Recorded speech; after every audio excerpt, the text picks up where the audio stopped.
All right, glad you made it back, everybody. Orthodox Jews attacked by Black Lives Matter members in Philadelphia last week. Members of the Jews for Trump coalition also attacked by radical leftists in New York City this past week.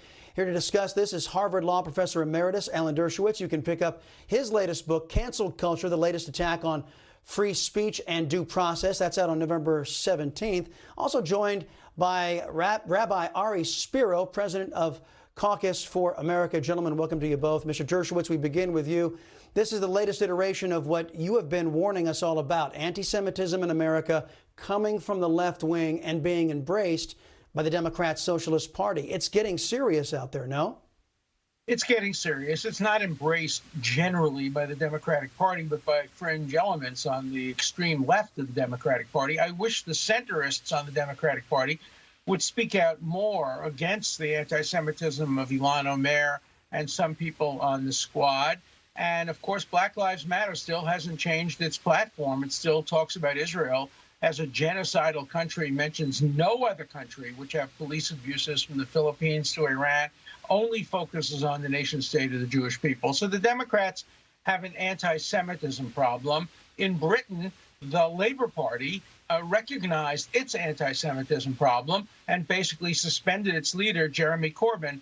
I think the Democrats have to take a lesson from them and appoint a committee of Democrats to look at anti-Semitism on the left of the Democratic Party and do something about it instead of ignoring it. Rabbi, and that's exactly what the left wing is doing. I mean, are you surprised that some members of the Democrat Socialist Party are not coming out, even those who are Jewish, in condemning these attacks in Philadelphia and New York and others? Listen, the officials of the Democrat Party, the elected officials, they want very much to win elections. They are politicians, and they're not being people of principle. And they look to certain groups as their voting base. They don't want to upset them. But what they're doing is a tremendous disservice to the country, because by not saying anything, by remaining silent, they are empowering the worst elements on the left. And eventually they do grow in power because they become ennobled. And their silence is a catastrophe. And they will go down in history as profiles in weakness.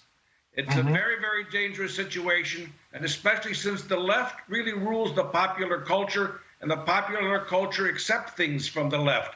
And I'm very disappointed in Jewish elected officials in the Democrat Party, congressional people that have not stood up against Ilhan Omar, Rashida Tlaib, and Ocasio-Cortez. And they've been derelict not only as Americans, but to the Jewish people, and especially the Jewish people that voted for them.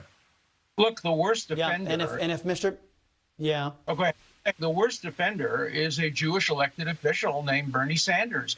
Bernie Sanders got on an airplane, traveled to England, and campaigned for a virulent anti-Semite named Jeremy Corbyn. He did it unapologetically. And the hard left of the Democratic Party, including some who are part of the socialist movement, not all Democrats, obviously. I'm a Democrat. I'm not a socialist. But those at the extreme left of it were praising Jeremy Corbyn, even after he was fired from the Labour Party. And when you have a It's Jewish crazy.